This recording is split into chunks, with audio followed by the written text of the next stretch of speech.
السلام عليكم ورحمة الله وبركاته. إن الحمد لله نحمده ونستعينه ونستغفره ونعوذ بالله من شرور أنفسنا ومن سيئات أعمالنا. من يهده الله فلا مضل له ومن يضلل فلا هادي له. وأشهد أن لا إله إلا الله وحده لا شريك له وأشهد أن محمدا عبده ورسوله. يا أيها الذين آمنوا اتقوا الله حق تقاته ولا تموتن إلا وأنتم مسلمون. يا أيها الناس اتقوا ربكم الذي خلقكم من نفس واحدة وخلق منها زوجها وبث منهما رجالا كثيرا ونساء.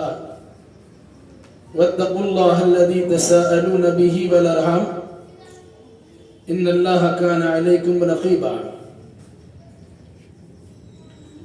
يا أيها الذين آمنوا اتقوا الله وقولوا قولا سديدا يصلح لكم أعمالكم ويغفر لكم ذنوبكم ومن يطع الله ورسوله فقد فاز فوزا عظيما. أما بعد فإن خير الحديث كتاب الله وخير الهدي هدي محمد صلى الله عليه وسلم وشر الأمور محدثاتها وكل محدثة بدعة وكل بدعة ضلالة وكل ضلالة في النار.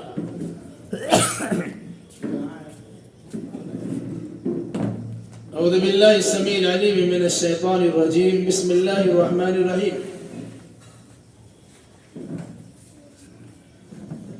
أفلا يتدبرون القرآن أم على قلوب أقفالها. وقال تعالى ولقد يسرنا القرآن للذكر فهل من مدكر.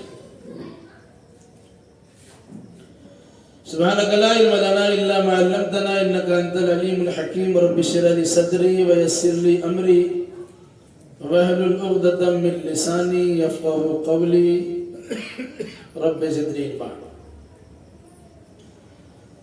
ہم سب سے پہلے اللہ تبارک و تعالیٰ کا شکر ادا کرتے ہیں کہ ایک لمبی مدت کے بعد پھر ہم سبوں کو ایک جگہ جمع کیا ہے. اللہ تعالیٰ ہم سبوں کے اس جمع ہونے کو اور اس مجلس میں کچھ دین کی باتیں سننے سنانے کو شرف قبولیت بخشے. آمین. ایک عنوان مجھے دیا گیا آؤ قرآن کی طرف. عربی میں کہتے ہیں الرجوع الی القرآن. یا کہا جائے گا تعالوا الی القرآن, یا کہا جائے گا ادعوا الی القرآن وغیرہ تعالیٰ. قرآن کی طرف لوٹ چلو, قرآن کی طرف آ جاؤ. قرآن ہے کیا چیز, اس کے نزول کا مقصد کیا ہے, اس چیز کو سمجھ جائے تو کوئی انسان قرآن سے غافل نہیں ہو سکتا.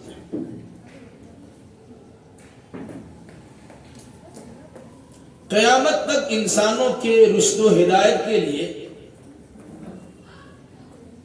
جس کتاب کو اتارا گیا اسی کا نام ہے قرآن.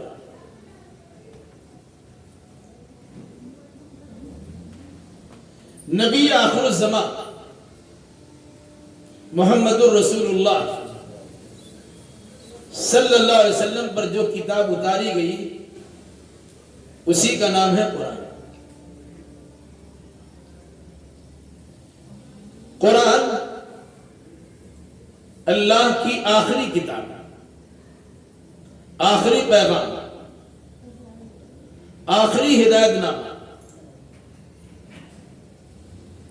انسان اسے اگر آخری سمجھ لے تو یقیناً اس کے ساتھ رشتہ بڑا مضبوط ہو سکتا ہے اور اس کے ذریعے سے دین و دنیا کی کامیابی حاصل ہو سکتی ہے. وہ شعر آپ سنتے سناتے رہتے ہیں کہ وہ معزز تھے زمانے میں مسلمان ہو کر، وہ یعنی صحابہ اسلاف سلف صالح، وہ معزز تھے زمانے میں مسلمان ہو کر، اور ہم خوار ہوئے تارک قرآن ہو کر۔ خوار مطلب ذلیل، ہم نے قرآن کو چھوڑ دیا تو ذلت و خواری ہماری تقدیر بن گئی۔ اللہ نے اس قرآن کو اس وقت نازل کیا جب عرب کے حالات بڑے ناگفتہ پہ تھے، ساری برائیاں، ساری خرابیاں وہاں پائی جاتی تھی۔ ان کی اصلاح کے لیے، ان برائیوں کو ختم کرنے کے لیے، ان کے خاتمے کے لیے اللہ نے محمد الرسول اللہ صلی اللہ علیہ وسلم کو چنا اور ان پر اپنا پیغام انسانیت کے نام، قرآن مقدس کے نام سے نازل کر دیا۔ آپ نے اس قرآن کو پڑھا، اس قرآن کو یاد کیا، اور قرآن پڑھنے پڑھانے والوں کی ایک جماعت تیار کی۔ دنیا میں سب سے پہلا حافظ قرآن محمد الرسول اللہ صلی اللہ علیہ وسلم،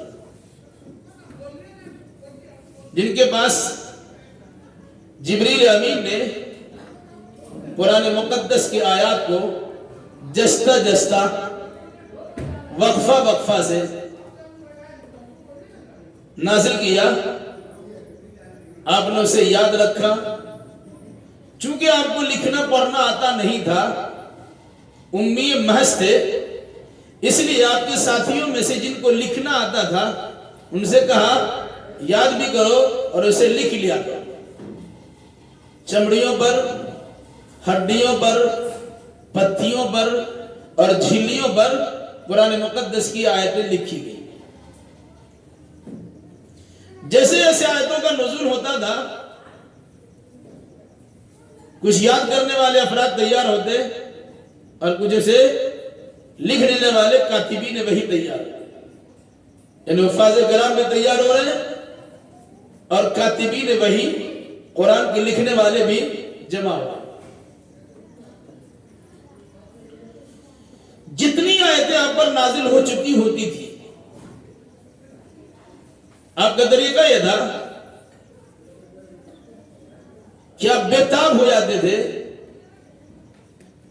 حیران و پریشان ہوتے تھے، شاید ہم نے قرآن کے نزول کا مقصد میں کامیابی حاصل نہیں ہوئی، یا ہم نے اس کا حق ادا نہیں کیا۔ اس مناسبت سے آپ سرگردہ رہتے ہیں، کسی کل آپ کو چین نصیب نہیں ہوتا، بے چینی کی کیفیت آپ کی گزرتی تھی، صرف یہ سوچ کر ہم فلاں کو نہیں پہنچا سکے، فلاں کو نہیں سمجھا سکے، ان تک اللہ کا پیغام نہیں پہنچا سکے۔ اور اگر آپ کے پیغام پہنچنے کے بعد لوگ ماننے کے لیے تیار نہیں ہوتے، اب افسردہ ہو جاتے، غمگین ہو جاتے، حزن و ملال سے دوچار ہوتے، اور ایسا لگتا تھا کہ اپنے آپ کو تباہ و برباد کر دیں گے اور اپنی جان کو جوخم میں ڈال دیں گے۔ یہاں تک کہ خود اللہ تبارک و تعالیٰ کو رسول اکرم صلی اللہ علیہ وسلم پہ ترس آیا اور کہا طٰہٰ ما انزلنا علیک القرآن لتشقى الا تذکرۃ لمن یخشی۔ ہم نے آپ پر قرآن اس لیے نہیں اتارا ہے کہ اس قرآن کی وجہ سے حرج اور مشقت میں پڑ جائیے، یہ تو نصیحت کا سامان اس شخص کے لیے ہے جو اللہ تبارک و تعالیٰ سے ڈرنا چاہتا ہے۔ وما علیک الا البلاغ، آپ کے ذمہ پیغام پہنچا دینا ہے، ماننا نہ ماننا سامعین کا کام ہے۔ قرآن یہاں تک کہا لعلک باخع نفسک علی آثارہم ان لم یؤمنوا بہذا الحدیث اسفا۔ ایسا لگتا ہے کہ شاید اپنے آپ کو تباہ کر دیں گے، صرف اس وجہ سے کہ یہ لوگ اللہ کی کتاب پر ایمان نہیں لا رہے، افسوس کرتے ہوئے اپنے آپ کو تباہ کر دیں گے، تو ایسا مت کیجیے۔ کیوں؟ آپ کا کام پیغام رسانی ہے، آپ کے ذمے کھلے طور سے پیغام پہنچانا بلاغ المبین ہے، اس لیے آپ کے ذمے جتنا لگائے گا آپ نے کر دیا، کوئی مانے نہ مانے یہ ان کا معاملہ ہے، اللہ آپ کو رسول ماننا ہے، اس کی شہادت و گواہی دے رہا ہے اور آپ سے کہہ رہا ہے کہ آپ اس پیغام کو پہنچا دیجیے۔ ساتھ میں یہ بھی کہا ہے یا ایھا الرسول بلغ ما انزل الیک من ربک فإن لم تفعل فما بلغت رسالتہ واللہ یعصمک من الناس۔ اے رسول، جو پیغام آپ کو دیا گیا ہے آپ اسے لوگوں تک پہنچا دیجیے، اور اگر اس سلسلے میں تھوڑی سی بھی کوتاہی ہوئی، اس کا یہ مطلب سمجھا جائے گا فما بلغت رسالتہ، آپ نے پیغام پہنچانے کا حق ادا نہیں کیا۔ اور اگر آپ کو ڈر لگتا ہے کہ قرآن سنانے کے نتیجے مخاصمت ہوگی، مخالفت ہوگی، تو اللہ تبارک و تعالیٰ ضمانت دیتا ہے واللہ یعصمک من الناس، اللہ لوگوں سے آپ کو بچا لے گا۔ پھر آپ کیا تھا؟ آپ قرآن پہنچانے کے لیے بےتاب رہا کرتے، کسی مجمع کو آپ چھوڑتے نہیں تھے، کسی مجلس کو آپ چھوڑتے نہیں تھے، جہاں موقع ملا ایک آدمی، دو آدمی ہو، 10-20 آدمی ہو، یا کوئی میلہ ڈھیلا ہو، وہاں پہنچ جاتے اور اللہ تبارک و تعالیٰ کا پیغام سناتے۔ اکیلا بھی سنایا ہے، جماعت بھی سنایا ہے، دن میں بھی سنایا ہے، رات میں سنایا۔ مقصد کیا ہے کہ جس ذمہ داری کو اللہ نے ہمارے سر رکھی ہے اس ذمہ داری کو ہم پورے طور سے نبھائیں اور گمگشتہ رہ انسانوں کو قرآن کے ذریعے سے اللہ تبارک و تعالیٰ سے رشتہ جڑا دیں۔ در حقیقت قرآن اللہ کی زبان سے نکلے ہوئے الفاظ پر مشتمل کتاب ہے۔ جو انسان قرآن پڑھتا ہے وہ در حقیقت اللہ کی زبان بولنا ہوتا ہے، اللہ کی بات کر رہا ہوتا ہے۔ جس چیز کو اللہ نے اپنی زبان فیض ترجمان سے ادا کیا، جبریل امین اللہ کے نبی صلی اللہ علیہ وسلم کے قلب اطہر پہ اتارا اور محمد الرسول اللہ صلی اللہ علیہ وسلم نے اسے یاد کیا، کاتبین وحی کے حوالے کیا، صحابہ کرام کو لکھایا، پڑھایا، وہ قرآن آج ہمارے پاس موجود ہے، لیکن اس کے ساتھ مسلمانوں کا برتاؤ کیا ہے آپ اسے اچھی طرح جانتے ہیں۔ اس کتاب کے ساتھ برتاؤ کیا ہونا چاہیے، اس عنوان کے تحت ہمیں غور بھی کرنا چاہیے کہ ہمیں قرآن کی طرف رجوع کرنا چاہیے، قرآن کی طرف لوٹ کے آنا چاہیے۔ مسلمانوں کے یہاں قرآن کی طرف لوٹنے کی ایک کیفیت ہے، لیکن وہ جائز نہیں ہے، وہ صحیح نہیں ہے، اور جو مزاج ہونا چاہیے، جو طریقہ کار ہونا چاہیے، ہم اس سے یکسر کافی ہیں۔ جیسے ایسا لگتا ہے کہ قرآن کسی کے مرنے پر پڑھے جانے والی کتاب ہے، ایسا لگتا ہے کہ کسی انسان کی روح نہیں نکل رہی ہے، گلے میں جان اٹکی ہوئی ہے، جھانکنے کے عالم سے دو چار ہے، ڈاکٹروں نے ہاتھ اٹھا لیا اور کہا اللہ کے بھروسے اب اسے چھوڑیے، سانس آگے پیچھے ہو رہا ہے، اندر باہر کا مسئلہ ہے، ایسے موقع پر کہتے ہیں بڑا کوئی آدمی سورہ یاسین پڑھ دے گا، بہت مشہور ہے، سورہ یاسین پڑھنے سے جان نکل جائے گی۔ بھائی قرآن تو جان ڈالنے کے لیے آتا ہے، جان نکالنے کے لیے نہیں آتا۔ قرآن کہتا ہے لِتُنذِرَ مَنْ كَانَ حَيًّا، اس قرآن کے ذریعے سے اس کو ڈرائیے جو زندہ ہے، جو آدمی زندہ ہے اسے قرآن سنانے کا حکم دیا گیا، لیکن ہمارا طرز عمل کیا ہے کہ جو آدمی زندہ ہے اس کی روح نکلنے میں تکلیف ہو رہی ہے تو قرآن مقدس کی خاص سورہ یاسین کی تلاوت کر دی جائے، ہمارا عقیدہ بن جاتا ہے کہ وہ آرام سے اس کی روح نکل جائے گی۔ میرے بھائیو، قرآن روح نکالنے کے لیے نہیں بلکہ روح ڈالنے کے لیے آیا تھا. قرآن کہتا ہے وَلَوْ أَنَّ قُرْآنًا سُيِّرَتْ بِهِ الْجِبَالُ أَوْ قُطِّعَتْ بِهِ الْأَرْضُ أَوْ كُلِّمَ بِهِ الْمَوْتَىٰ. اگر کسی کتاب کے ذریعے سے کسی پہاڑ کو چلا دیا جائے یا زمین کو کاٹ کے الگ کر دیا جائے یا کسی مردہ کو زندہ کر دیا جائے تو اس کی الگ ہی کتاب ہے جس کا نام قرآن ہے. ہم قرآن کی طرف رجوع کرتے ہیں.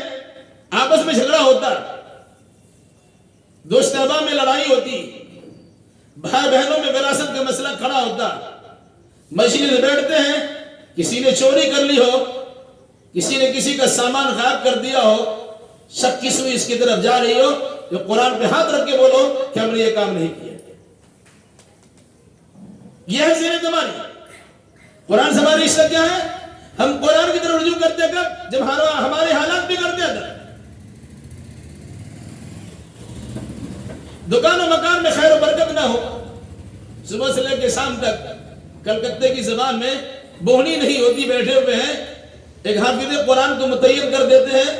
جس طرح ڈھنڈ کمنڈ لیے ہوئے برادران وطن کے مندر کے پجاری ان کے دکانوں میں آگے کچھ اگربتی اور موم بتی سلگا کے چلے آتے ہیں, اسی انداز سے ہمارا طریقہ کار ہوتا ہے. کسی کو ہم نے رکھ دیا, وہاں کے روزانہ قرآن پڑھ کے آتے ہیں. ہم سمجھتے ہیں اس قرآن پڑھنے کے نتیجے میں ہمیں برکت ضرور ملے گی. پھر اس کے بعد اگر معاملہ ایسا ہوا, مکان ہم نے بنا لیا, بہترین کسی میں گھر بنا لیا, اب گھر باس لینا ہے, چلو وہاں قرآن خوانی کرا دیتے ہیں. اور پھر اس کے بعد جب یہ ایسا ہوتا ہے کہ روح نکل گئی, دفن کر دیا گیا, تیجا کے نام پر اور کل کے نام پر قرآن خوانی کا اہتمام ہوتا ہے, اور ہم بطور خاص سب مل کے قرآن پڑھتے ہیں, اور مقصد یہ ہوتا ہے ان کی بخشش کا سامان ہم نے کر دیا. اللہ کے واسطے تھوڑی سی بات گوارا کر لیجیے گا. یہ صورت حال ہے مسلمانوں کی جانب سے قرآن کے ساتھ. بھائی قرآن خیر و برکت کی چیز ضرور کیجیے, خود پڑھیے, کون منع کرتا ہے؟ روزانہ پڑھیے, یہ تو اچھی چیز ہے. اب دکان میں گئے خود قرآن پڑھیے, مکان میں خود قرآن پڑھیے, آپ کے گھر کے لوگ قرآن پڑھے, آپ کے بیوی بچے قرآن پڑھے, آپ کے اہل خانہ قرآن پڑھے. ہم یہ سارا کام دوسروں کسی میں لاتے ہیں, ہمیں کرنے کی کیا ضرورت ہے؟ اللہ نے پیسہ دیا ہے, کسی کو متعین کر دیں گے, پیسہ سے قرآن پڑھوا لیں گے. یہ شارٹ کٹ نظام اسلام کا نہیں ہے. ایسا ہوتا ہے کہ ہم نے قرآن کے سلسلے میں اس قسم کا راستہ اختیار کیا ہے اور ایسے روابط پیدا کیے ہیں کہ ان تمام تر مقامات میں ہم قرآن مجید کے ساتھ رشتہ جوڑتے ہیں, اور باقی میں تاقینسیہ میں قرآن کو رکھ دیتے ہیں. وہاں قرآن تک ہمارا ہاتھ پہنچتا نہیں ہے, اتارنے کی نوبت نہیں آتی ہے, پڑھنے کی توفیق نہیں ملتی. سمجھنے عمل کرنا اور اس کے بعد دوسروں تک پہنچانا تو بہت بڑی بات اور بہت دور کی بات ہے. اس لیے آئیے قرآن کی طرف, لوٹ چلیے قرآن کی طرف. کیسے قرآن کی طرف جائے گا؟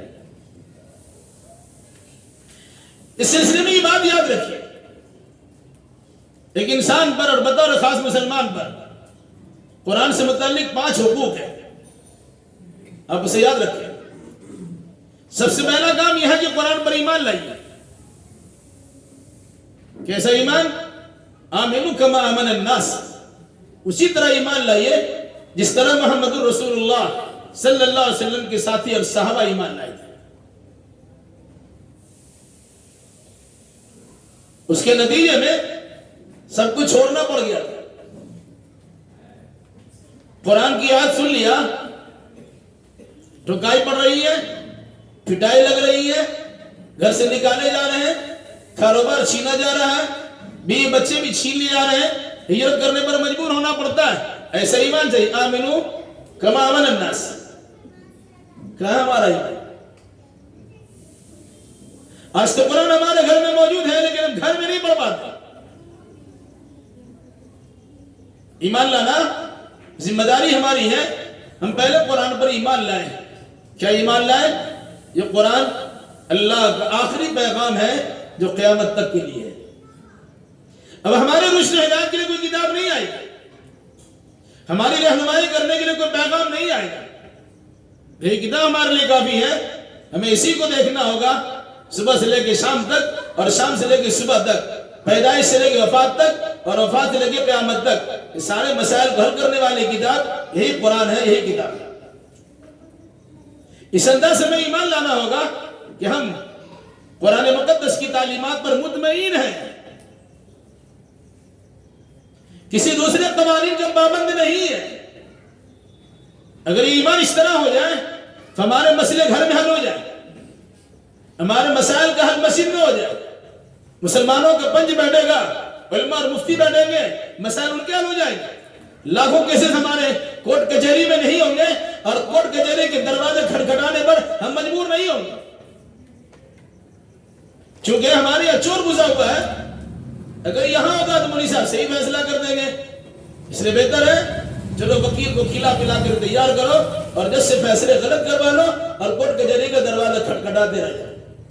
در حقیقت قرآن پر ایمان نہ لانے کا یا ایمان کچا ہونے کی علامت تو پہچان ہے۔ تو پہلا حق ہے قرآن پر ایمان لانا۔ اب آپ نے قرآن پر ایمان لایا تو ذمہ داری ہوگی قرآن پڑھنے کی۔ بچے کو اسکول میں ایڈمیشن کرا دیا اور کوئی کتاب ہی نہیں دیا،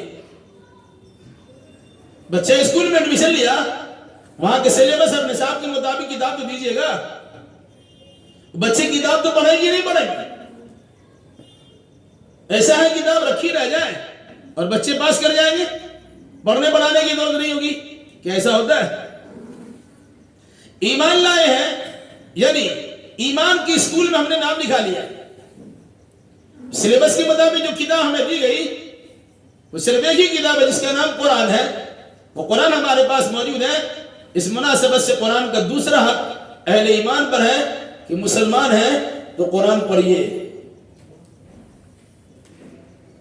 اب یہ نہیں کہہ سکتے ہیں کہ عمر زیادہ ہو گئی ہے، آپ کو خوش ہونا چاہیے کہ 40 سال کی عمر میں ہمارے نبی نے پڑھنا سیکھا۔ کتنے؟ 40 سال میں آپ پر قرآن اتارا گیا۔ کیا پڑھی تو کیا مانا بقاری میں پڑھا ہوا نہیں ہوں؟ گویا 40 سال کے انسان سے قرآن کے پڑھنے کا مطالبہ ہوا۔ پڑھنے کی کوئی عمر نہیں ہوتی ہے، جب جاگا تب سویرا، جب ایمان لائے تب پڑھنا شروع کیجئے۔ کوئی زیادہ دن میں ایمان لاتا ہے تب پڑھائی اس کی شروع ہو جائے گی، ابھی تک ہم اس سے غافل تھے، اب احساس ہوا ابھی سے پڑھنا شروع کر دیں۔ تو قرآن کو پڑھنا یہ اس کا دوسرا حق ہے۔ قرآن پڑھیں گے کیسے؟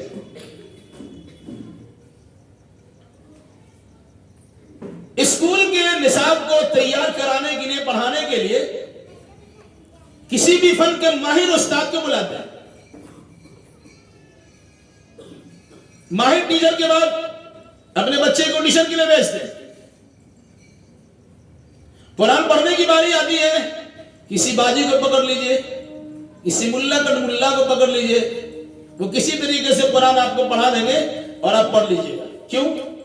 ان کو پیسہ 200 روپے دینا ہوگا اور ہفتے میں 6 دن پڑھائیں گے۔ اسکول کے کسی سبجیکٹ کو پڑھانے والا استاد کو لائے جو ماہر ہو، ہفتے میں 2 دن پڑھائیں گے، 2000 دیجیے گا، ہے نا مزاج؟ تو دوسرا بھی قرآن مقدس سے متعلق قرآن کو پڑھنا، الف با تا سا، یہ پڑھنا، قرآن کو صحیح تلفظ کی ادائیگی کے ساتھ پڑھنا، قرآن کو کہ جو الفاظ حروف ہیں اس کے صحیح مخارج کے ساتھ قرآن کو پڑھنا، تبھی پڑھنا کہا جائے گا، ورنہ معلوم پڑے گا قرآن پڑھ بھی رہے ہیں اور الٹا اس کا معنی بھی ہو جا رہا ہے۔ زبر زیر کا ہیر پھیر ہوتا ہے، معنی بدل جاتا ہے، نقطہ کا عدل بدل ہوتا ہے، معنی بدل جاتا ہے، تلفظ کی ادائیگی میں کوتاہی ہوتی ہے، معنی بدل جاتا ہے۔ میں سے بہت سے لوگ کہتے ہیں ہم قرآن پڑھا ہے، لیکن ایک سطر ایک لائن آپ صحیح نہیں پڑھ سکتے ہیں اگر کسی قاری کے سامنے پڑھنے کی نوبت آ جائے۔ بسم اللہ الرحمن ہی پڑھتے ہیں، سورۃ الفاتحہ کی تلاوت کرتے ہیں، کسی اچھے استاد کو سنا دیجئے تو پتا چلے گا کہ سب بھول ہی بھول ہے، تو پڑھنا بھی تو نہیں ہوا۔ قرآن کا پڑھنا بھی صحیح نہیں ہوا. اس لیے سے کہا جائے گا کہ دوسرا قرآن مقدس سے متعلق یہ ہے، آپ قرآن کو پڑھیے. جب آپ قرآن پڑھیں گے اور صحیح تلفظ کی ادائیگی کے ساتھ پڑھیں گے تو قرآن کے ہر حرف کے پڑھنے پر 10 نیکیاں ملتی ہیں. اب اگر پڑھتے بسم اللہ الرحمن الرحیم، اس میں 19 حروف ہے، 190 نیکی آپ کو مل رہی ہے.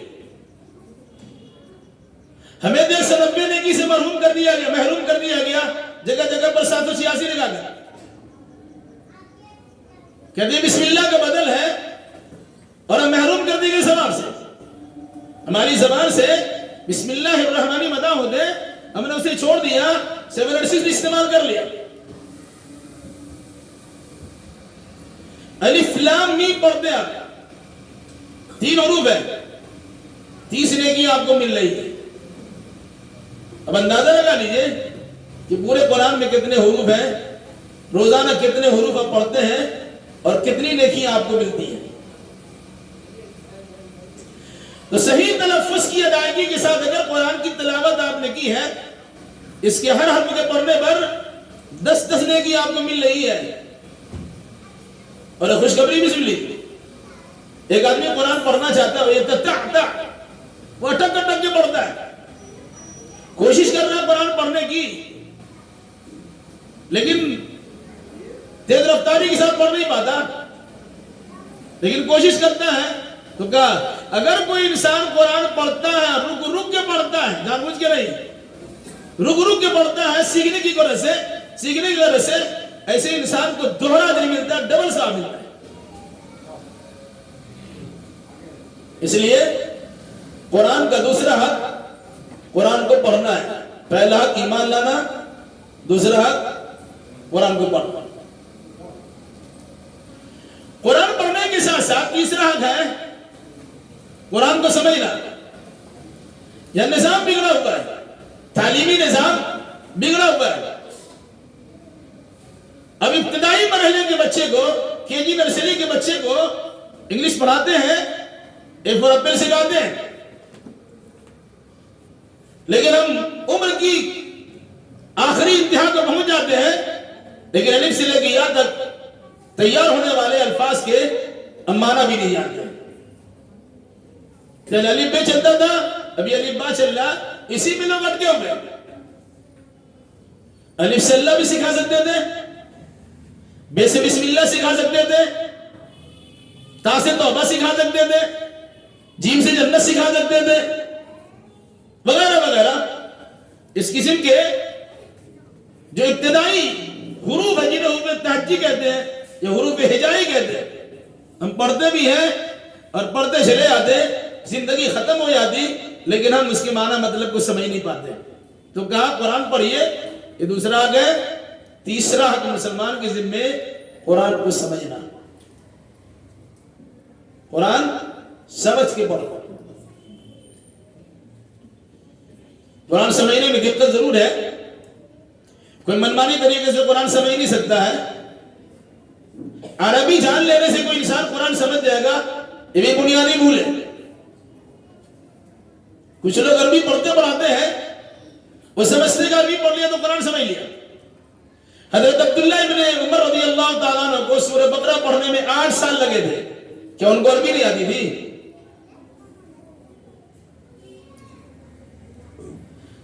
اہل عرب کے سامنے اللہ کے نبی صلی اللہ علیہ وسلم نے عربی میں قرآن سنایا، پھر قرآن کی تشریح کرنے کی ضرورت کیا تھی؟ اللہ نے کتاب دیا، کتاب کے ساتھ کتاب کا ایکسپلینیشن کرنے والا، شرح اور تفسیر بتانے والا محمد رسول اللہ کو بھیجا صلی اللہ علیہ وسلم. کیوں؟ ظاہری شکل میں کچھ باتیں آپ سمجھ سکتے ہیں، لیکن جو چیزیں نہیں سمجھنے کی ہے اسے قرآن کی دوسری آیت کی روشنی میں اور پھر اللہ کے نبی صلی اللہ علیہ وسلم کی حدیث کی روشنی میں اب اسے سمجھیں گے، تبھی قرآن کا صحیح مفہوم سمجھ سکتے ہیں. تو تیسرا کیا ہے؟ قرآن کو سمجھ کے پڑھنا. مطلب عربی قرآن کو یا تو عربی میں سمجھا جائے اور نہیں تو اللہ تبارک و تعالیٰ نے اسباب پیدا کر دیا ہے، ہر زندہ زبان جو لکھی پڑھی جاتی ہے اپنے فضل و کرم سے اللہ تبارک و تعالیٰ نے اس کا ترجمہ کروا دیا۔ آپ کو اردو نہیں آتی ہے، انگلش میں سمجھ لیجئے، بنگلہ میں سمجھ لیجئے، دوسری اور زبان میں سمجھ لیجئے۔ یعنی آج کے دور میں کوئی عذر باقی نہیں رہا، اب زیادہ عمر ہو چکی ہے، کاروبار میں لگ چکے ہیں، اب کہاں جائیں گے عربی سیکھنے کے لیے؟ تو آپ کا عذر ختم کر دیا گیا۔ جو زبان سمجھتے ہیں، جو زبان بولتے ہیں، جس زبان میں کاروبار کرتے ہیں، جس زبان میں لوگوں سے رابطہ کرتے ہیں، اس زبان میں تو قرآن کا ترجمہ موجود ہے، پڑھیے تو پڑھنا چاہیں گے تو قرآن سمجھ جائیں گے۔ ایک بہت بڑی شکایت ہے اور بہت بڑا مسئلہ ہے کہ قرآن ہم سمجھ نہیں سکتے۔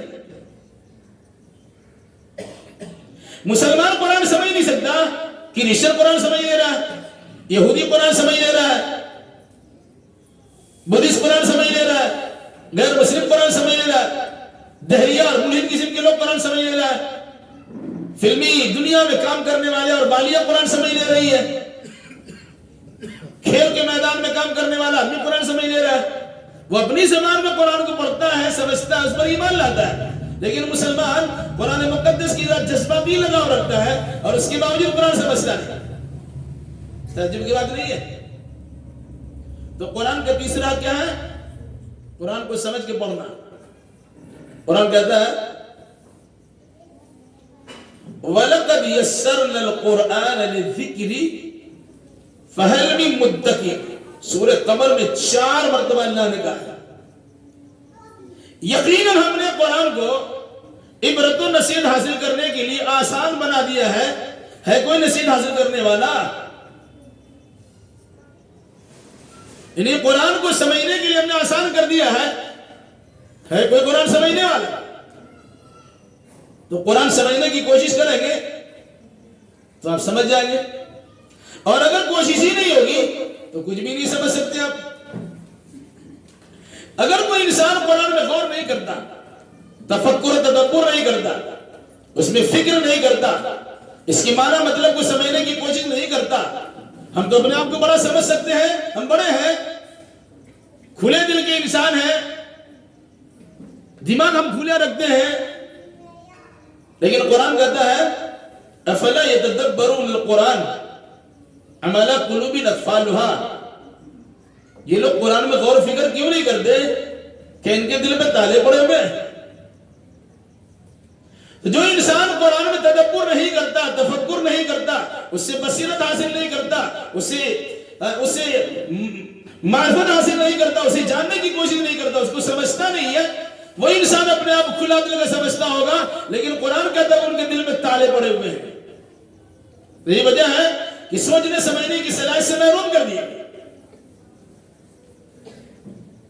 کیا فرمایا؟ تیسرا ہے قرآن کو سمجھ کر پڑھنا۔ اس میں کوئی شک نہیں ہے کہ صرف تلاوت کرنے سے ثواب مل جائے گا۔ اگر آپ نے تلفظ کی صحیح ادائیگی کی ہے ثواب ملے گا، مخارج کی رعایت کی ہے ثواب ملے گا، صحیح انداز سے قرآن پڑھا ہے ثواب ملے گا، مگر یہ نفلی عبادت ہے۔ قرآن کو سمجھ کے پڑھنا یہ فرض عبادت ہے، پڑھنا ہی ہوگا، سمجھنا ہی ہوگا۔ اگر قرآن نہیں سمجھتے ہیں تو اللہ تبارک و تعالیٰ کی مرشدوں کی پوچھا جائے گا کہ آپ نے سمجھا کیوں نہیں، سمجھنے کی کوشش کیوں نہیں کی؟ یہ تبرک کی کتاب نہیں ہے کہ صرف برکت حاصل کیجئے اور گھر میں رکھ دیجئے، دکان میں لٹکا دیجئے اور مکان میں لٹکا دیجئے اور برکت آپ کو ہونا شروع ہو جائے، نہیں۔ قرآن پڑھنے سے اور قرآن کے درس دینے سے تب برکت آتی ہے۔ تو حدیث سن لیجئے، مسلم شریف کی حدیث ہے مَجْتَمَعَ قَوْمٌ فِي بَيْتٍ مِّن بُيُوتِ اللَّهِ يَتْلُونَ كِتَابَ اللَّهِ وَيَتَدَارَسُونَهُ إِلَّا نَزَلَتْ عَلَيْهِمُ السَّكِينَةُ وَغَشِيَتْهُمُ الرَّحْمَةُ وَحَفَّتْهُمُ الْمَلَائِكَةُ وَذَكَرَ اللَّهَ فی من عنده، رواه امام مسلم۔ جو لوگ اللہ کے گھروں میں سے کسی گھر میں، پوری دنیا اللہ کا ہے، مسجد بھی اللہ کا ہے، یہ سب اللہ ہی کے، کسی جگہ آدمی بیٹھتا ہے، جمع ہوتا ہے، کیوں بیٹھتا ہے؟ یتلون کتاب اللہ، وہاں بیٹھ کر اللہ کی کتاب کی تلاوت کرتا ہے۔ آپ نے قرآن پڑھا، یہ تلاوت ہے۔ وَيَتَدَارَسُونَهُ، اور قرآن سے متعلق دور کرتا ہے، قرآن کے مسئلے مسائل جاننے کی کوشش کرتا ہے، قرآن کے احکام مسائل سے متعلق گفتگو اور بات چیت کرتا ہے، ایک دوسرے کو قرآن سنتا سناتا ہے، قرآن سیکھتا سکھاتا ہے، قرآن سمجھتا سمجھاتا ہے۔ یہ دو کام کرتا ہے، قرآن پڑھتا بھی ہے اور قرآن کا دور بھی کرتا ہے، قرآن پڑھتا پڑھاتا بھی ہے، سنتا سناتا بھی ہے، سیکھتا سکھاتا بھی ہے، تو کیا ہوگا؟ إِلَّا نَزَلَتْ عَلَيْهِمُ السَّكِينَةُ، ایسی مجلس والوں پر اطمینان و سکون کا برکھا برستا ہے، سکینت نازل ہوتی ہے۔ اب پریشان نہیں ہو سکتے، کسی بھی کام میں پریشان ہوں گے، اگر سچے دل سے قرآن مقدس کی تلاوت کی سماعت کر لیجئے اور قرآن مجید میں بیٹھ جائیے، یقیناً آپ کو سکون حاصل ہو جائے گا، اطمینان حاصل ہو جائے گا۔ رات میں نیند آپ کو نہیں آتی ہے، قرآن کچھ آیتیں پڑھ کے سوئیے، انشاءاللہ اطمینان و سکون کے ساتھ آپ سوئیے۔ الا نزلت علیہم السکینہ، ایسے انسان پر سکینت نازل ہوتی، اطمینان اور وقار نازل ہوتا ہے۔ دوسری چیز، وغشیتہم الرحمہ، ایسی مجلس میں بیٹھنے والے انسانوں پر اللہ کی رحمتیں آتی، رحمتیں، اللہ کی رحمتیں گھیر لیتی ہے۔ جس انسان پر اللہ کی رحمتوں کا برکھا برس جائے، وہ انسان محروم رہ سکتا ہے، اس کی نیند اڑ سکتی ہے، وہ حیران و پریشان ہو سکتا ہے، وہ دقتوں کا سامنا کر سکتا ہے۔ نہیں، وہ اللہ کی رحمت میں چلا گیا، اور جس پر اللہ تبارک و تعالیٰ کی رحمت ہوتی ہے وہ انسان تو معمول اور موصول ہو جاتا ہے، مطمئن ہو جاتا ہے، بے خوف اندر ہو جاتا ہے۔ اور اس کے علاوہ تیسری چیز، حفتہم الملائکہ، انسان جب اسے ڈر لگتا ہے پولیس کا سہارا لیتا ہے، انتظامیہ سے بات کرتا ہے، خطرہ ہے، ہمارے دائیں بائیں لگا دیجیے کسی کو، بندوق بردار آپ کے پیچھے آگے گھومتے رہتے ہیں تاکہ آپ سکون کے ساتھ چلیے، کسی کا کوئی حملہ آپ پر نہ ہونے پائے۔ قرآنی مجلس میں بیٹھنے والے انسانوں کے لیے ضمانت دیتا اللہ تبارک و تعالی، حفتہم الملائکہ، اس کے چاروں ارد گرد سے فرشتے اس مجلس کو گھیر لیتے ہیں، فرشتوں کی کسٹڈی میں آپ ہیں، اس کی حفاظت و نگرانی میں آپ ہیں۔ شرط یہ ہے کہ خلوص للہ کے ساتھ قرآنی مجلس قائم کیجئے اور وہاں بیٹھیے، سنیے سنائیے، دیکھیے، عقیدہ رکھیے کہ اللہ کے فرشتے ہمارے ارد گرد ہیں جو ہماری مجلس کو گھیر کے رکھے، کسی جانب سے کسی کا حملہ نہیں ہو سکتا، وہ شیطان کے حملوں سے بچا سکتا، انسان کے حملوں سے بچا سکتا۔ اور چوتھی چیز فرمائی، وذکر اللہ فی من عنده، اللہ تبارک و تعالی ایسی مجلس والوں کا تذکرہ اس کے پاس کرتا ہے جو اس کے پاس موجود ہے۔ اللہ کے پاس کون ہے؟ فرشتے ہیں، فرشتوں کے سامنے آپ کا تذکرہ کرتا ہے۔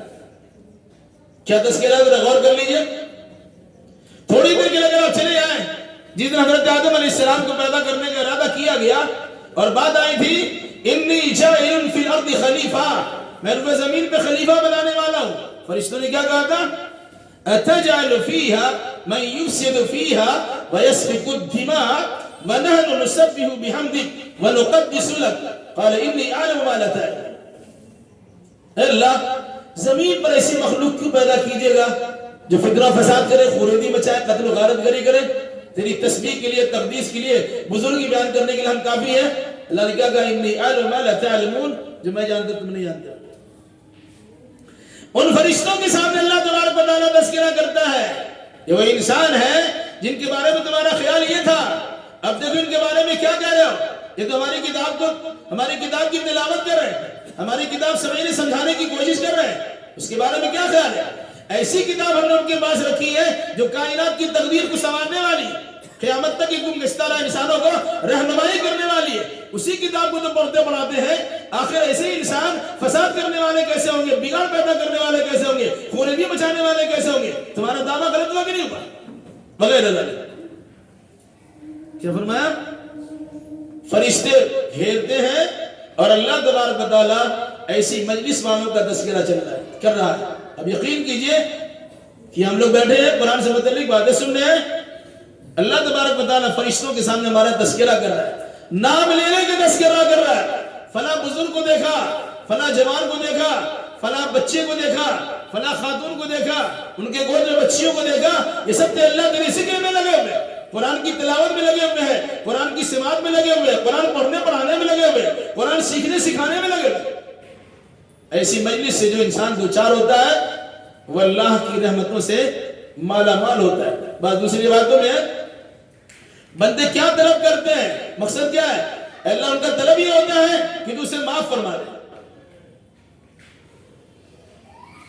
ایسی مجلس کے بارے میں یہ بھی آدمی ہے کہ ان هؤلاء القوم لا يشقى جليسهم، اگر کوئی انسان راستہ گزر رہا تھا، دیکھا قرآنی باتیں ہو رہی ہیں، دین کی مجلس میں انسان بیٹھا ہوا ہے، تھوڑی دیر کے لیے بیٹھا، تھوڑی دیر کے لیے کھڑا ہوا، فرمایا ان هؤلاء القوم لا يشقى جليسهم، ایسے لوگ ہیں ان کے پاس تھوڑی دیر کے لیے بیٹھ جائے گا تو اللہ تب بھی ان کو معاف کر دے گا، مغفرت کر دے گا۔ بہت بڑی بات ہے، یہ ہے قرآن۔ تو قرآن سمجھنا، قرآن پڑھنا، قرآن سمجھنا اس کا تیسرا حق ہے۔ اب چوتھا حق ہے، قرآن نے جو حکم دیا ہے قرآن پر عمل کیا جائے، شرک سے منع کیا رک جایا جائے، توحید کا حکم دیا توحید کو بجا لایا، جن جن خرابیوں سے منع کیا ان سے رکا جائے اور جن جن اچھائیوں کو حکم دیا گیا اسے بجا لایا جائے۔ یہ قرآن پر عمل ہے۔ ہم قرآن کے سامنے کسی کی بڑائی کا اعتراف نہیں کر سکتے۔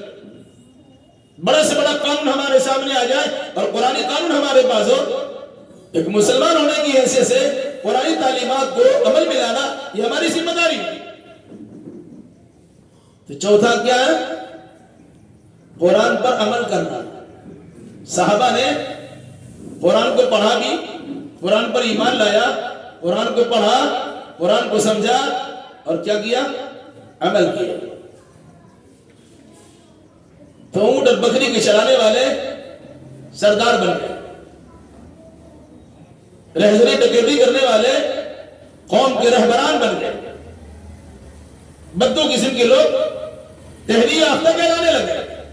اب جانتے ہیں کہ حالات مکہ کے کیسے تھے اور صحابہ کرام نے کس طرح کے حالات پیدا کر دیے۔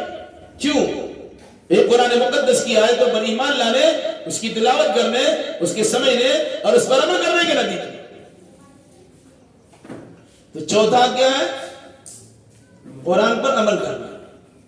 اور آخر ہے پانچواں، جس قرآن کو آپ نے اس لائق سمجھا کہ اس پر ایمان لایا جائے، جس قرآن کو آپ نے اس لائق سمجھا کہ اس کی تلاوت کی جائے، جس قرآن کو آپ نے اس لائق سمجھا کہ اس کو سمجھا جائے، اور جس قرآن کو آپ نے اس لائق سمجھا کہ اس کے مطابق عمل کیا جائے، آپ کی ذمہ داری بن جاتی ہے کہ اس قرآن کو اللہ کے دوسرے بندوں تک پہنچا دیا جائے۔ جو لوگ قرآن سے جڑے ہوئے نہیں ہیں انہیں قرآن مقدس سے جوڑ دیا جائے، جو لوگ قرآن مقدس سے برکستہ پھرے ہوئے ہیں اسے قرآن مقدس کی طرف موڑ دیا جائے، جنہیں قرآن مقدس اپنی طرف بلاتا ہے اور یہ قرآن کو پیچھے دکھا کر وہ دوسری طرف بھاگتا ہے، ایسے انسانوں کے سامنے قرآن مقدس پہنچایا جائے، وہ چاہے آپ کے بھائی ہو چاہے غیر مسلم ہو یا غیر مسلم۔ کیا فرمایا؟ پانچواں حق ہے قرآن مقدس کو عام کرنا۔ اللہ کے نبی صلی اللہ علیہ وسلم پہ قرآن اترا، اب چپ سے رکھ لیتے، خاموش ہو جاتے، دشمنی نہیں مول لینا پڑتی، پریشانی کا سامنا کرنا نہیں پڑتا، اونٹ کی اوجری کے بوجھ کو اٹھانے کی نوبت نہیں آتی، طائف کے بازار میں بدن کو لہو لہان کرنا نہیں پڑتا، اور دنیا کی سب سے متبرک اور مقدس ترین جگہ مکہ المکرمہ کو خیر بات نہیں کرنا پڑتا، اب خاموش رہتے. جس دن تک آپ کی خاموشی تھی اس دن تک لوگ الصادق الامین کہتے تھے، آپ کو امانتدار کہہ رہے تھے، آپ کو صداقت شیار کہہ رہے تھے، آپ کو وفادار کہہ رہے تھے، آپ کے پاس امانتیں رکھ رہے تھے، آپ کو جج اور فیصلہ کرنے والے تسلیم کر رہے تھے.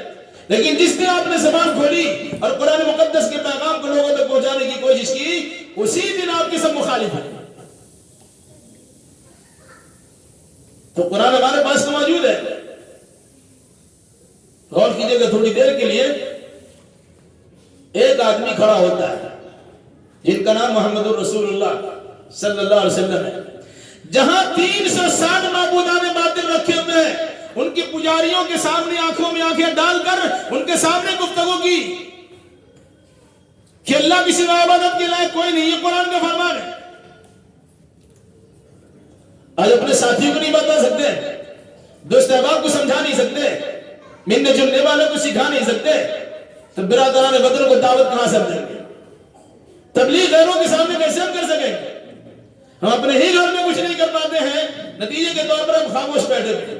اس لیے میرے بھائیوں اور میری بہنوں، میرے عزیز ساتھیوں، اللہ کے واسطے قرآنی احکام کی طرف آئیے، قرآن پر ایمان بھی لائیے، قرآن کو پڑھیے بھی، قرآن کو سمجھیے بھی، قرآن پر عمل بھی کیجیے اور قرآنی دعوت کو عام کر دیجیے. ورنہ اللہ کے نبی صلی اللہ علیہ وسلم سے متعلق قرآن مقدس کا ایک اعلان سن لیجیے اور بات ختم کر دیجیے.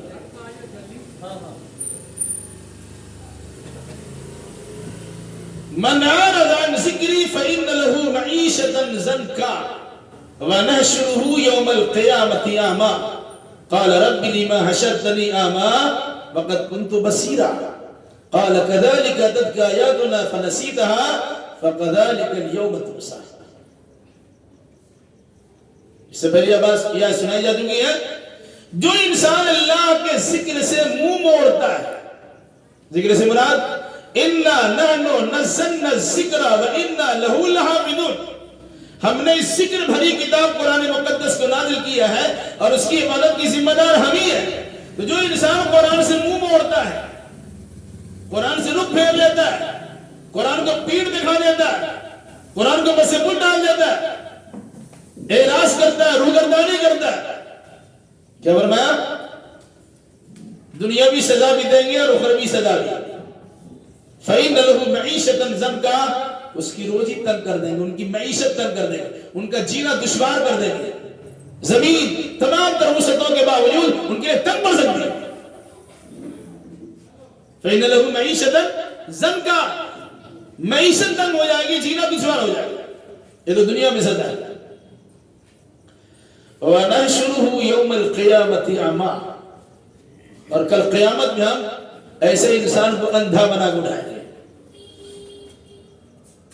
دنیا میں نہیں دکھتا ہے، چشمہ لگا لیتے ہیں، لینس لگا لیتے ہیں، آنکھ میں روشنی بڑھانے کے لیے پاور کا استعمال بھی کر لیتے ہیں، وہ ساری چیزیں کرتے ہیں. وہاں دکھائی دے گا تو کیا ہوگا؟ وَنَحْشُرُهُ يَوْمَ الْقِيَامَةِ أَعْمَى، قیامت کے دن اندھا بنا کے اٹھائیں گے. انسان پوچھے گا اللہ لِمَا حَشَرْتَنِي أَعْمَى وَقَدْ كُنْتُ بَصِيرًا، دنیا میں تو ہماری آنکھیں بڑی کام کر رہی تھی، بہت زیادہ دکھائی ہم کو دے رہا تھا، یہاں ہم کو سجھائی نہیں دیتا ہے. کیا کہے گا؟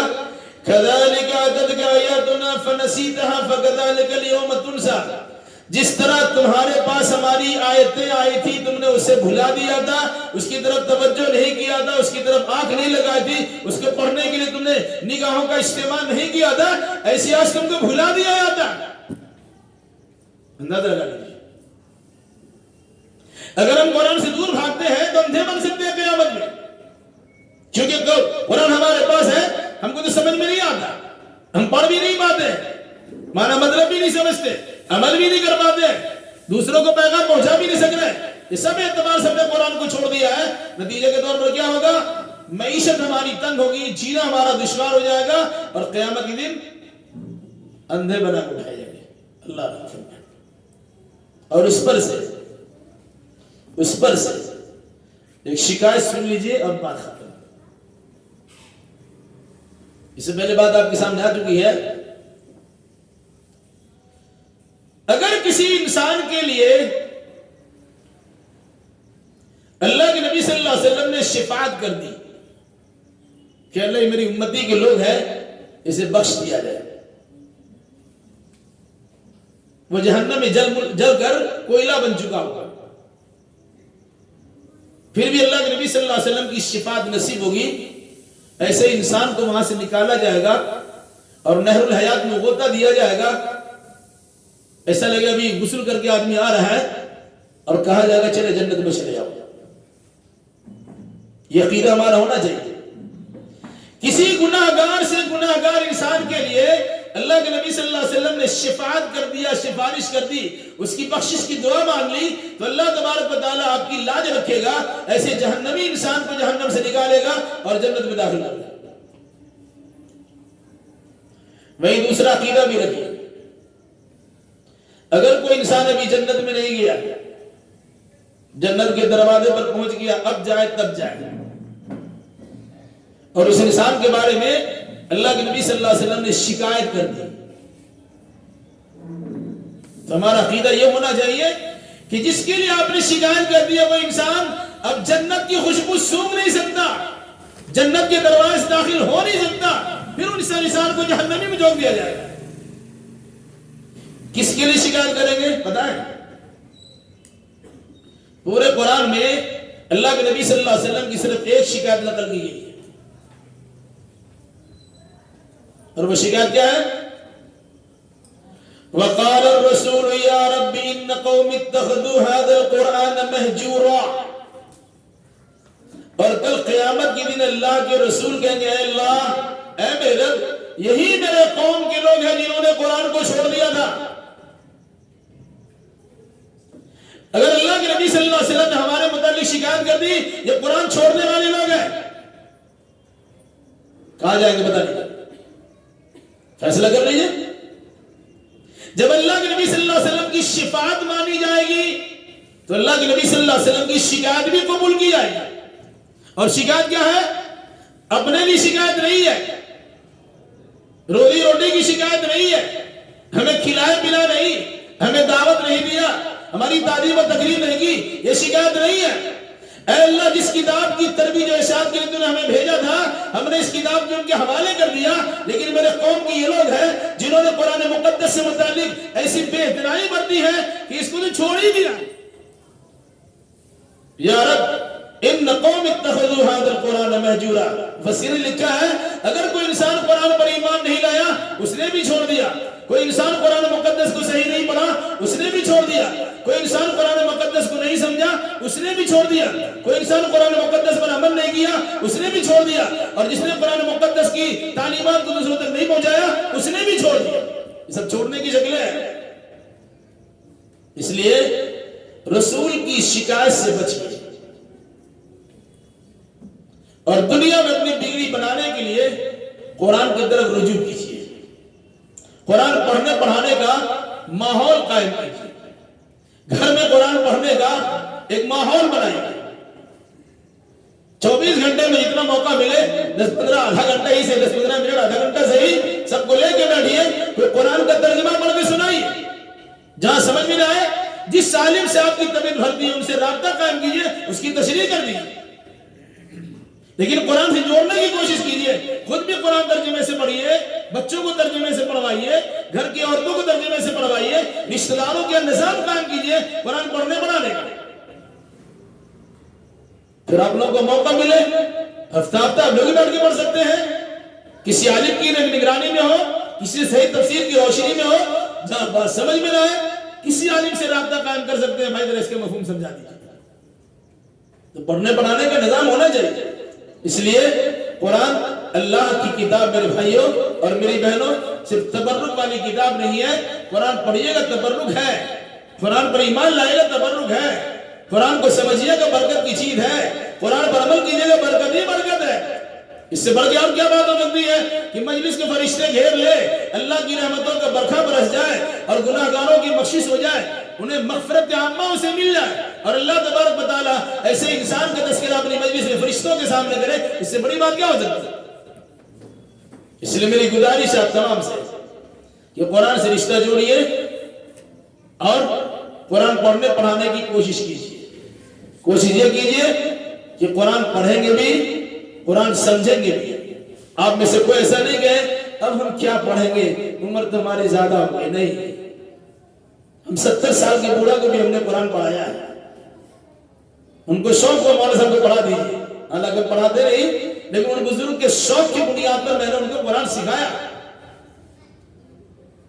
اس لیے سے اگر عمر زیادہ ہوگی تب بھی کا مسئلہ نہیں ہے، وقت نکالیے. اگر قرآن پڑھنے میں دشواری ہو رہی ہے، دوہرا جو ثواب تو پائیے. کوشش کرنے کا بھی ثواب ملے گا، پڑھنے کا بھی ثواب ملے گا. اس لیے اللہ کی اس کتاب سے رشتہ جوڑیے. ذالک الکتاب لا ریب فیہ ھدی للمتقین. قرآن کہتا ہے یہ کتاب ہے جس کے اللہ کی جانب سے نازل ہونے میں شک و شبہ کی کوئی گنجائش نہیں ہے. یہ راستہ چاہنے والوں کو راستہ دکھانے والی کتاب ہے، متقی و پرہیزگار کو صحیح ڈگر پہ کام رکھنے والی کتاب ہے. ان ھذا الکتاب یہدی للذی اقوم. یہ کتاب تو درست راستے کی رہنمائی کرتی ہے. تو قرآن ہمارے پاس موجود ہے جو صحیح ڈگر پہ چلانے والی کتاب، یہی صراط مستقیم ہے. یاسین والقرآن المجید انکا یاسین والقرآن الحکیم انکا لمن المرسلین علی صراط مستقیم. مطلب کیا ہے؟ یہ صراط مستقیم والی کتاب، سیدھا راستے دکھانے والی کتاب. اس لیے اب قرآن سے رشتہ جوڑیے، پڑھیے، پڑھائیے. کوشش یہ کیجیے ترجمہ کی مدد سے بھی سمجھنے کی کوشش کیجیے. جہاں آپ کو سمجھ میں نہ آئے دشواری، کچھ چیزیں ایسی ہیں جس کو عالم بھی نہیں سمجھتے ہیں اور سمجھ ہی نہیں سکتے. قرآن کا اس میں کچھ کتابیں ایسی ہیں، آیتیں ایسی ہیں جو محکمات ہیں جس کے معنی مطلب بالکل ظاہر ہے، اور کچھ باتیں ایسی ہیں جو بالکل متشابہات جس کے معنی مطلب ظاہر ہی نہیں ہے. ہم کو اس کو کھود کھود کے پڑھنا ہی نہیں. الف لام میم کوئی معنی نہیں لکھا، معنی کیا بتائیے آپ؟ کہاں سے بتائیں گے آپ؟ پھر اللہ تبارک و تعالیٰ کے جو ہاتھ ہے بل یداہ مبسوطتان، اللہ کے دونوں ہاتھ کھلے ہوئے. اللہ کا ہاتھ کیسا ہم نہیں بتا سکتے. ہاتھ ہے اللہ کا، مان لیا. کیسا اللہ کو معلوم؟ اللہ عرش و اللہ پہ، اللہ نے آسمان و زمین کو 6 دنوں پیدا کیا، ثم استوى علی العرش، پھر اللہ عرش میں مستوی ہو گیا. کیسے مستوی ہوا ہم نہیں جان سکتے ہیں. یہ آیت متشابہات ہے، اس کے معنی مطلب ہم سمجھ نہیں سکتے ہیں، اس پر ایمان لانا ضروری ہے. لیکن الحمدللہ رب العالمین، ساری تعریف اللہ کے لیے، سارے جہان کا پالنہار ہے. کیا سمجھ میں نہیں آیا؟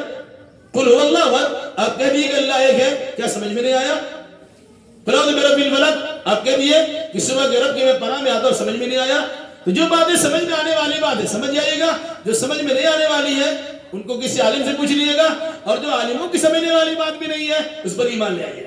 بس اللہ تعالیٰ سے دعا کیجئے اللہ ہمیں بھی، آپ کو بھی، جملہ مسلمانوں کو بھی، تمام سامعین اور سامعات کو بھی، اور آپ تمام کے رشتہ داروں کو بھی قرآن سے رشتہ جوڑنے اور قرآن کی طرف رجوع کرنے کی توفیق میں رحمت فرمائے. الہی جو ہمیں بیمار ہے انہیں شفا کامل عاجل عطا فرما دے، جو مقروض ہے انہیں قرض ادا کرنے کی سہولیات فراہم کر دے، جو ماخوذ و گرفتار ان کے لیے رہا کے اسباب پیدا کر دے، جو دینی دنیاوی اعتبار سے پریشان حال ہے ان کی جملہ پریشانی کو دور فرما دے.